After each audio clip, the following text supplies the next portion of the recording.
Welcome to Listen to Me, a multi-voiced exploration of the city with 21 guests sharing their personal experiences of Milan's contemporary art, architecture, design, music, fashion and literature. We explore each theme in 4 episodes. Vidi al Capolinea Chet Baker. Even today, I can still see Chet Baker at Capolinea bar, sitting at exactly the same distance you are from me now. In his final years, he was practically always in his slippers, his pajamas. He had an attentive wife, I think she was his wife, anyway, someone who was basically halfway between a manager and a caretaker, someone who helped him.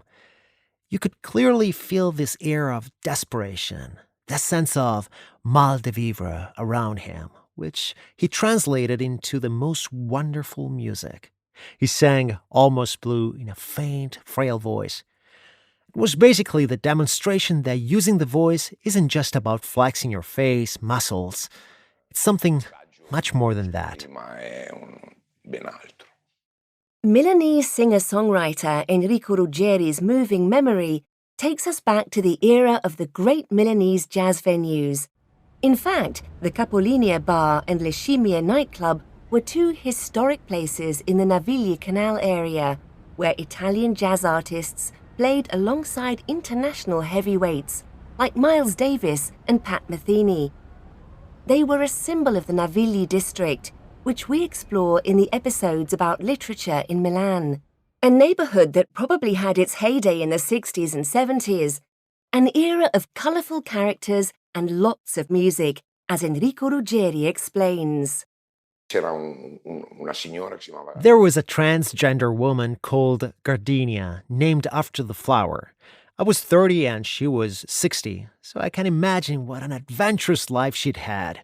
I always used to see her in that place on the Navigli canals. I can't remember the name right now, but it wasn't far from Capolinea. At the end of those canals, there were lots of great restaurants where someone would go around the tables singing Milanese songs. They were pivotal places, also because it was a period in which Milan had very specific, clearly identifiable neighborhoods.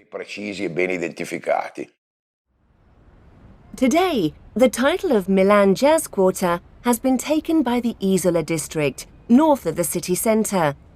It was a former blue-collar neighbourhood which, despite its vicinity to the skyscrapers in the Garibaldi district, has still maintained its own unique character.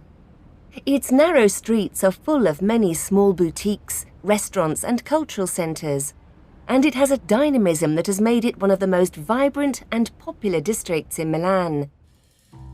Here, in Via Borsieri, is Blue Note Milano, one of the most famous jazz clubs in the city.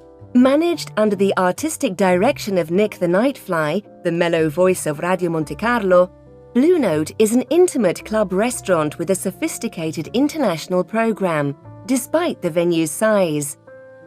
Jazz singer Petra Magoni, who has played many concerts there, talks about her experience. Obviously, Blue Note was purposely created for live music, a very specific type of music, so it's a place where you can't go wrong. We already know that our performance will be helped by the place itself. It's a large, more of a medium-sized venue, but it still has this intimacy, this closeness to the audience, who are right underneath you, which gives it a more friendly dimension. It's not the same as a theatre. I do really love performing in theatres, but I think they're 2 different things that bring out an artist's mode of expression in a different way. Well, for the artist on stage anyway. The public might not notice it as much, but we can feel the difference. Also, I have to say, the sort of audience who comes to Blue Note is obviously a public that wants to listen to a certain type of music. They're usually not just there by chance. They have a certain predisposition to a different form of listening, maybe a different culture, a more culturally prepared background compared to different situations. Blue Note may well be the most famous jazz club of the Isola area, but it's not the only one. The multitude of bars, small alternative theatres and cultural centres makes this quarter particularly open to musical contamination and experimentation, the ideal neighbourhood to spend a different kind of evening. The Isola district is close to the stop Isola on the purple metro line M5. And sometimes you can find jazz in the most unexpected corners of the city, even at a swimming pool, adds Petra Magoni. Bagni misteriosi. The Bagni Misteriosi, the mysterious swimming baths, is an incredible place. I'd been to Franco Parenti theatre before, but I had never looked outside, you see. So when I played there with Ferruccio, it was a really beautiful concert because the audience was really big, but also really close. We were basically in the foyer. That was an amazing concert. Whereas with Fresu, we were playing on a stage right in front of the pool with some of the audience sitting on chairs on a floating platform. That's a really incredible place to have right in the city centre. This really well-maintained pool with all these plants. That garden is a truly hidden gem. I don't even think many Milanese people know about it. Anche milanesi lo conoscono. The pool that Petra Magoni is talking about is the Bagni Misteriosi swimming baths at the Franco Parenti Theatre. It's an unexpected venue, which in the warmer seasons becomes the ideal place for an evening aperitif and music, but also a post-theatre drink after watching one of the many shows and cultural events held at Franco Parenti, one of the city's historic theatre companies. The Teatro Franco Parenti Bagni Misteriosi swimming baths is just a few minutes' walk from the stop Porta Romana on the yellow metro line M3. This episode brings us to the end of our music journey in Milan. But don't miss the other itineraries on contemporary art, architecture, fashion, design, and literature.